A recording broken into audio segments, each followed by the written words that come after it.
The pod was not supposed to move. Rena had checked it twice before they left port, once with her hands and once with a scanner, and both times the reading came back the same. Standard sealed freight. Non-organic. Temperature neutral. But now, 6 hours into the jump, the pod was breathing. She pressed her ear against the cold metal surface and listened. There was again a slow rhythm, almost like a heartbeat, rising and falling from deep inside. She pulled back and looked at Finn, who sat in the pilot seat with his boots up on the console. "The cargo is alive," she said. Finn did not turn around. "The cargo is not alive. The cargo is whatever they told us it was, which is none of our business. It is breathing. Pipes do that sometimes." "Finn." He turned then, saw the look on her face, and sighed. He knew that look. It was the look she got right before she did something that would get them both into serious trouble. Rena pulled the release lever on the pod. The seal cracked with a hiss of pressurized air, and the lid folded open. Inside, wrapped in a web of thin tubes connected to a crude battery-powered life support rig, was a child. At least, it looked like a child. Small body, thin limbs, a face that was almost human except for the two large dark eyes and the skin that shimmered faintly, like something alive moved just beneath the surface. The child saw her and screamed, not with sound, but with light. His skin erupted in panicked flashes of blue and white, and he pressed himself into the far corner of the pod, shaking so hard the tubes rattled against the metal walls. Rena raised both hands slowly. "I'm not going to hurt you," she said. "I'm not the one who put you in here." The flashing slowed. The child stared at her with those enormous dark eyes and said nothing. She found a data chip taped to the inside of the pod lid. She plugged it into her wrist reader and scanned the contents. Most of it was coded, but one file was open. A message recorded by someone whose face appeared as a flickering hologram above her wrist.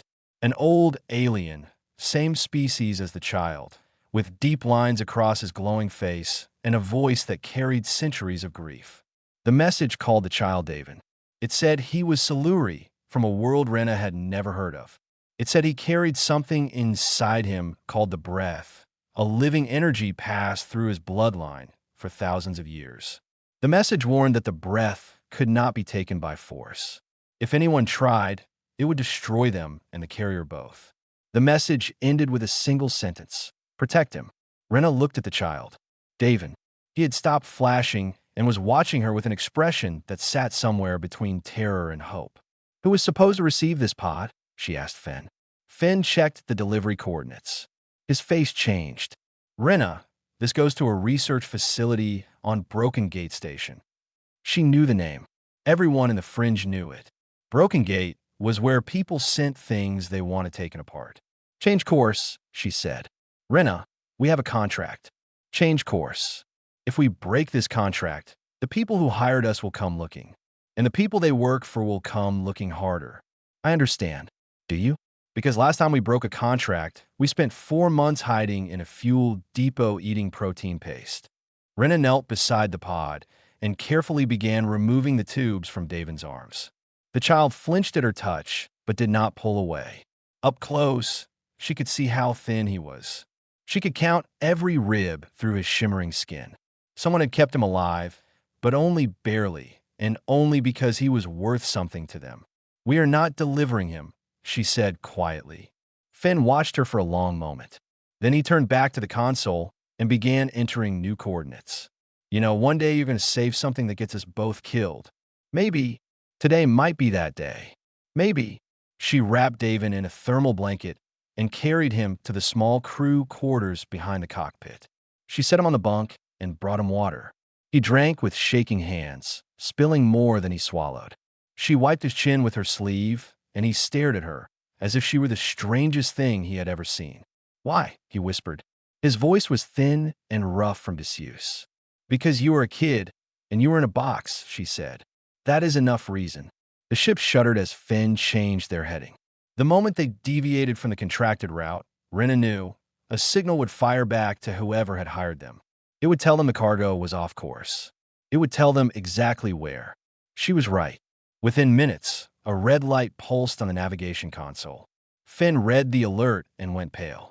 "We have a tracking ping going out on a military frequency," he said. Someone important wants to know where this kid is. Can you block it? Already trying. But whoever set this up knew what they were doing. The signal has been broadcasting since we left port, which meant someone had been watching. Someone had always been watching. The proximity alarm screamed. Finn's hands flew across the console. 3 contacts appeared on the scanner, dropping out of warp in tight formation directly behind them. Raider class. Heavy weapons. Rena looked back at Davin, small and shaking on the bunk, wrapped in a blanket that was too big for him.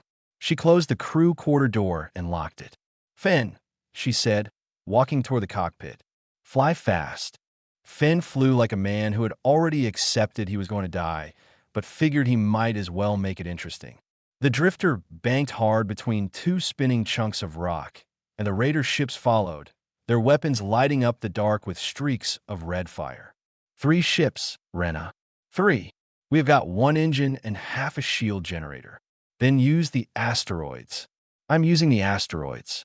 The asteroids are the only reason we are still having this conversation.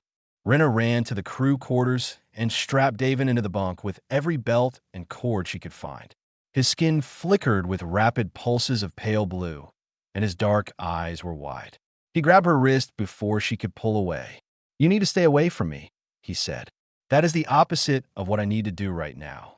You do not understand. The breath reacts to danger. If you are close to me when the fear is strong, it will reach for you. It does not ask permission.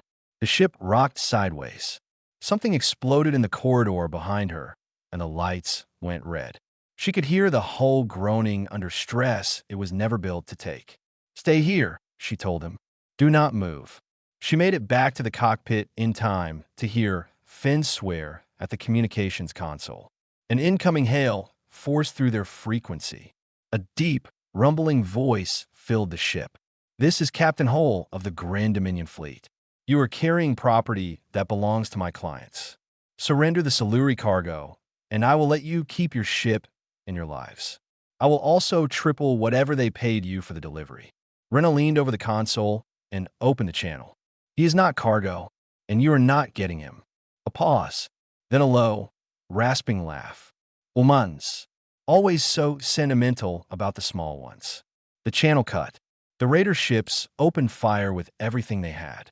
The first volley shattered what was left of a shield generator. The second punched through the port side hull 2 compartments from where Davin was strapped in. Rena heard the roar of air rushing toward the breach and ran.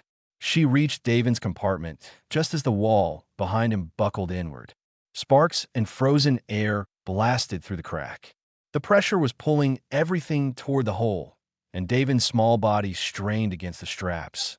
His mouth open in a scream she could not hear over the noise. Rena did not think. She threw herself on top of him, wrapping her body around his, pressing him into the bunk with her back to the breach. She felt the cold hit her spine like a hammer. Debris struck her shoulders and the back of her head. She tasted blood. She held on tighter. Davin's skin went white, not the flickering panic light from before. This was a solid, blazing, blinding white that burned through her closed eyelids and lit up every nerve in her body. She felt something move out of him. Not physical, not heat. Something deeper than heat, older than heat, alive in a way she had no word for. It passed through his skin and into hers, through every point where their bodies touched, and it filled her like water fills a cracked glass, fast and total and overwhelming. The breach sealed, not with metal or emergency foam, but with light. A wall of shimmering energy closed over the hole in the hull, and the roar of escaping air stopped. The ship stabilized. The shaking stopped. Rena fell sideways off the bunk and hit the floor. The world went dark. She woke to the sound of crying. Small, broken sobs that came from somewhere above her. She opened her eyes and saw Davin kneeling beside her, his hands on her arm, his face wet.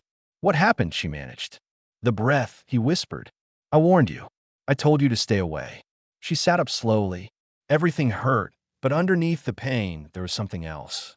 A warmth that sat deep in her chest. Not on the surface, but behind her ribs, behind her heart, pulsing with a rhythm that did not match her own heartbeat. What did it do? It chose you. Part of the breath has left me, and bonded with you. It felt what you did. It felt that you meant it. You were not pretending to protect me. You were going to die for me. The breath responds to truth. Rena looked at her hands. They looked the same. They felt different. There was a tingling in her fingertips, a faint vibration that traveled up her arms and into her chest where it joined that second pulse. Can you take it back? Davin shook his head. Once the breath bonds, it cannot be separated without killing both of us. It is in you now, part of you. What does that mean? What is it going to do to me? I do not know. His voice cracked. No human has ever carried it. The breath adapts to its host. In my people, it strengthens what is already there. In you, I do not know what it will find. Finn appeared in the doorway, bleeding from a cut above his eye. He looked at Davin, then at Rena on the floor, then at the glowing patch of energy where the hull breach used to be. Someone want to tell me what just happened to my ship? Rena pressed her hand against her chest. The second heartbeat pushed back, warm and steady. Something changed, she said. That was the only way she could describe it. Something fundamental had shifted inside her, something she could feel but could not name, and it was still moving, still settling, still growing. And it had no intention of stopping. The relay station smelled like engine grease and old food. It was a rusted ring of metal spinning slowly around nothing, home to maybe 200 people who all looked like they would rather be somewhere else. Finn docked the drifter in Bay 9 and went to find someone who could patch their hull without asking questions. Rena stayed with Davin. That was when the strange thing started. She noticed it first with sounds. Sitting in the docking bay waiting room, she could hear conversations happening 3 rooms away. Not muffled noise. Actual words. Clear sentences. A dock worker arguing about payment. 2 pilots discussing a fuel shortage. A child laughing somewhere deep inside the station. Then came the feeling. A low hum that lived in the walls, invisible to everyone else. But to Rena, it was as loud as music. She pressed her palm against the metal surface and understood that she was feeling the station's electrical system, its power grid, every wire and circuit pulsing with current like veins carrying blood. Davin watched her and said nothing. His skin glowed faintly, and his expression carried the weight of someone who knew a terrible thing was happening but did not know how to stop it. You can feel it, he said. Not a question. I can feel everything. It is the breath. It is learning you. What does that mean? Among my people, the breath makes us more of what we already are. Our senses become sharper. Our connection to living things grows deeper. But your body is different. Human bodies run on adrenaline, on emotion, on instinct. The breath is finding those systems inside you, and it is making them louder. Rena flexed her fingers. The tingling had not stopped since the transfer. If anything, it was spreading. She could feel Davin's emotions without looking at him. Fear, guilt, a deep, aching sadness that sat in him like a stone. She could feel Finn, too, somewhere in the station, annoyed and impatient, but steady underneath. She had never been able to do that before. A dock worker approached them, a thick-armed man with a sour face, and told them their docking fee had been recalculated. Triple the original price. Take it or leave. That is robbery, Rena said. That is the cost of docking a ship with weapons damage in my bay. You do not like it, fly somewhere else. Something flared in Rena's chest. Not anger exactly, but something hotter, something that the anger fed into like fuel into a fire. The lights above them flickered. The man's tablet screen scrambled. Every light in the corridor popped and went dark at the same time, showering sparks across the floor. The dock worker stumbled backward, staring at the destroyed lights, then at Rena. She had not moved. She had not touched anything. But the warmth in her chest was surging, and her hands were shaking, and she could feel the electrical systems around her like puppet strings she had not meant to pull. We will pay the original fee, she said quietly. The man nodded fast and left. Davin pulled her aside into a quiet corner. You have to be careful. The breath amplifies intent. When you felt threatened, it responded. It will keep doing that, and it will grow stronger. How do I control it? My people spend years learning. You have had it for hours. She sat down on a supply crate and pressed her palms together. The second heartbeat in her chest was faster now, matching the pace of her real heart. She took a breath and tried to slow both of them. Finn returned with bad news. Captain Hole had posted a bounty across every station and communication channel in the Fringe. Their names, their faces, their ship registration. Every freelancer, pirate, and bounty hunter within 10 systems knew who they were. "We are the most popular people in the Fringe right now," Finn said, and not in a good way. Rena pulled out the data chip from the cargo pod and played the remaining files. One of them was a longer recording from the Siluri Elder. His holographic face appeared above her wrist, tired and sad. He explained what the breath truly was. Not just energy, a living symbiotic force born from the core of the Siluri homeworld, passed through carrier bloodlines for millennia. It bonded permanently. It could not be extracted without killing both host and carrier. It adapted to whoever held it. Then the warning. The Elder's voice dropped low. If the host cannot find balance with the breath, it will continue to grow. It will feed on emotion, on adrenaline, on every spike of human intensity. And eventually, it will burn the host from the inside. The body cannot contain what it was not built to hold. Not without an anchor. The recording ended. Rena stared at the empty air where the Elder's face had been. "What anchor?" she asked David. "Among my people, the anchor is belonging. Family. Community. A reason for the breath to settle instead of grow. Without it, the energy just keeps building." Rena had no family. She had not had one since she was 16. She had Finn, and now she had David, and she had a ship that was held together with welding patches and stubbornness. She looked at her hands in the dim light of the station corridor. They were glowing. A faint golden light pulsed beneath her skin, visible only in the shadows, warm to the touch. She clenched her fists, and the glow faded. But the heat stayed, sitting deep in her bones, patient and growing and completely beyond her ability to stop. Whatever the breath was becoming inside her, it was just getting started. They ran for 9 days. The first station they tried turned them away the moment Finn's face appeared on the docking request screen. The second let them land, but sent a quiet alert within an hour, and they had to leave before the fuel tanks were even half full.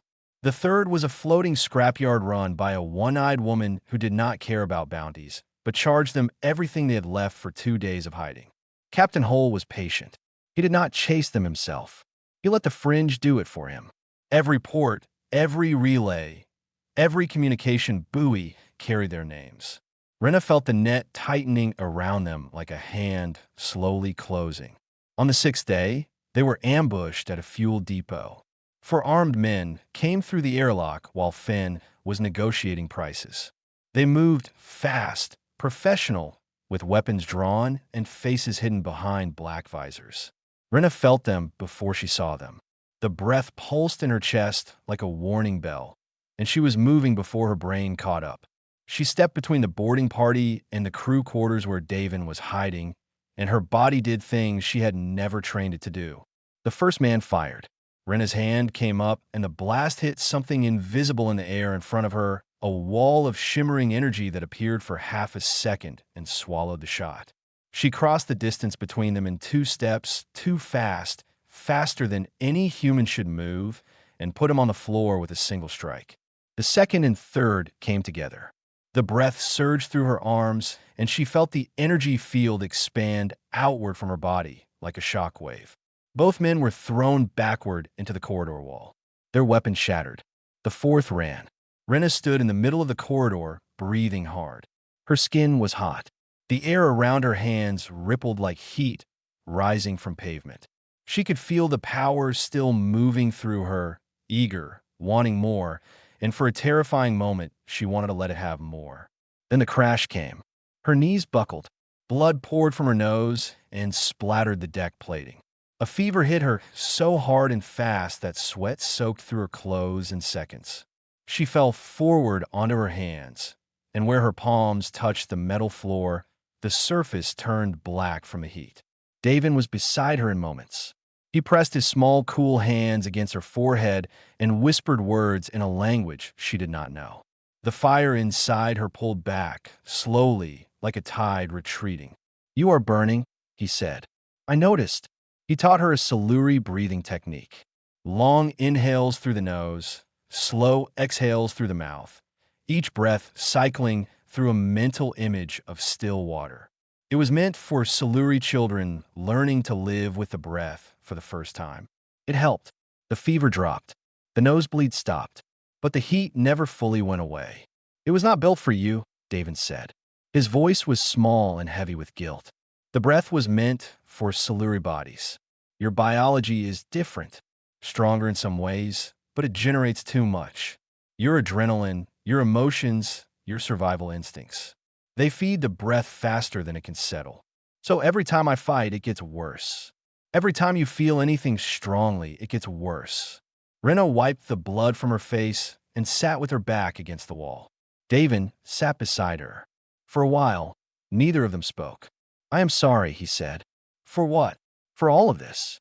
You opened that pod to save me, and now you are dying because of it. She looked at him. This small, flickering, frightened child who had been stuffed in a box and shipped like cargo, who had lost his world and his people and carried inside him a force that others would kill to possess, who blamed himself for the choices she had made. I would do it again, she said. He stared at her. Every time, David. Every single time. I opened that pod, and I saw a kid who needed help. That is it. That is the whole reason. His skin pulsed softly, a warm blue that she had learned meant comfort. He leaned his head against her arm and closed his eyes. The breath did not choose you by accident, he said quietly. Among my people, what you did is called the standing. When someone places their body between a carrier and death without hesitation, the breath reads truth. It bonded with you because you were not performing courage. You simply were courageous. Finn found them like that, sitting in the scorched corridor, and dropped into a crouch in front of them. I found something, he said. A decommissioned Siluri colony on the far edge of mapped space. It has been abandoned for centuries, but the records say it was a temple world, a place where carriers went to study the breath. If there are answers about how a human can survive carrying this thing, they will be there. How far? 2 jumps. Through open space. No cover. And whole. Still out there. His ships have been circling the outer fringe. If we move now, we might beat him. Might. Rena stood. Her legs were unsteady. The second heartbeat in her chest was louder now, strong enough that she could feel it in her throat. She looked at Davin. He looked back at her with those enormous dark eyes, full of a trust so complete it made her chest ache. We go now, she said. Finn nodded and headed for the cockpit. Rena followed, but stopped at the navigation console.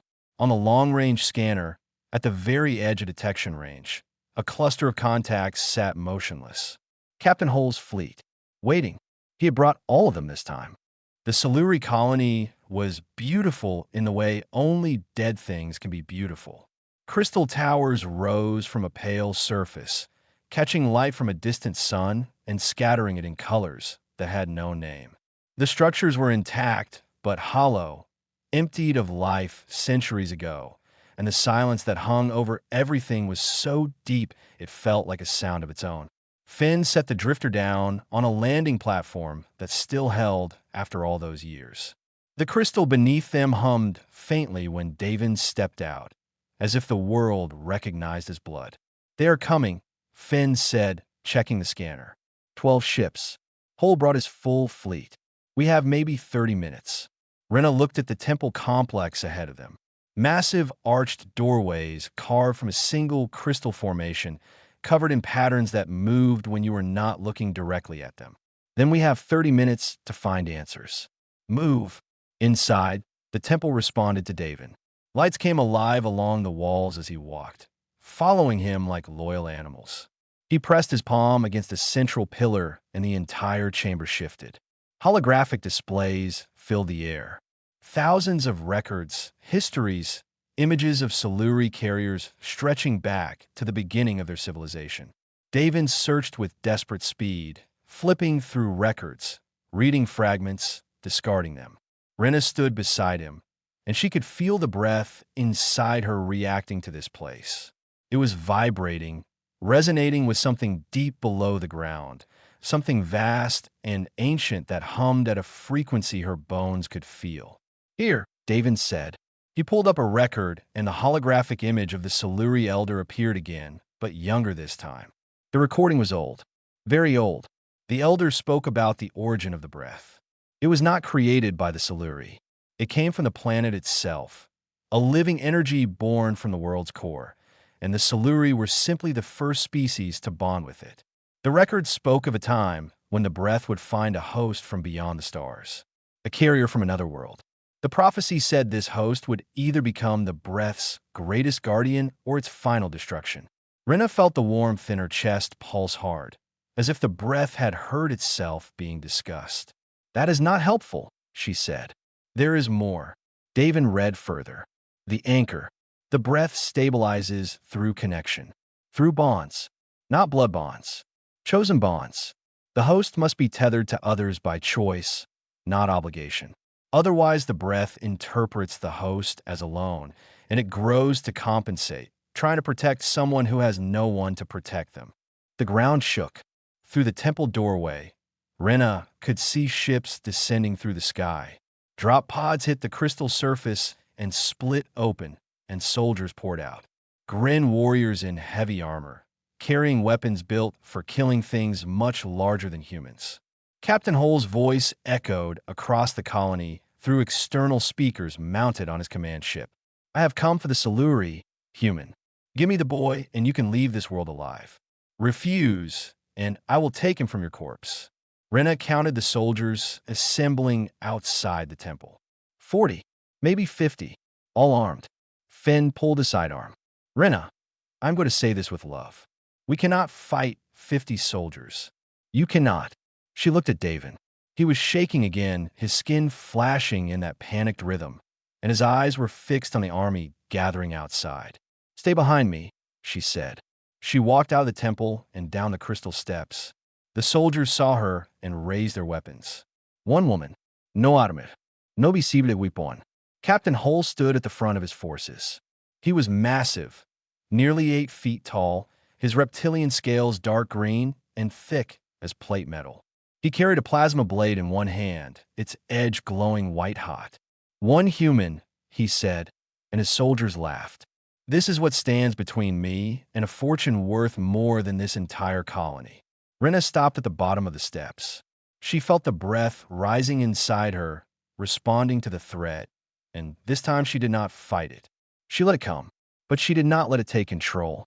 She held it with her mind the way Davin had taught her to hold her breathing. Steady, intentional, focused. She thought of one thing. Nothing touches Davin. The breath erupted. Not wild, not chaotic. A focused wave of golden energy that expanded outward from her body in every direction. The first row of soldiers was lifted off their feet and thrown backward. Their weapons crumbled in their hands, the metal twisting and breaking apart at a molecular level. Rena walked forward. Each step sent another pulse through the ground. Soldiers fired at her, and the blasts hit the energy field surrounding her body and dissolved.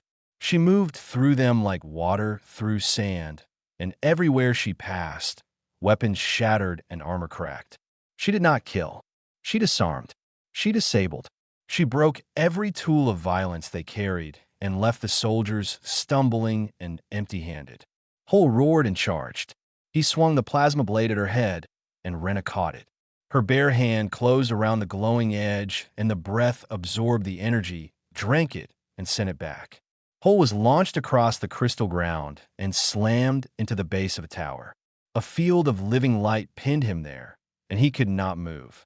Rena stood in the center of the colony, surrounded by broken weapons and defeated soldiers, glowing so bright that looking at her hurt.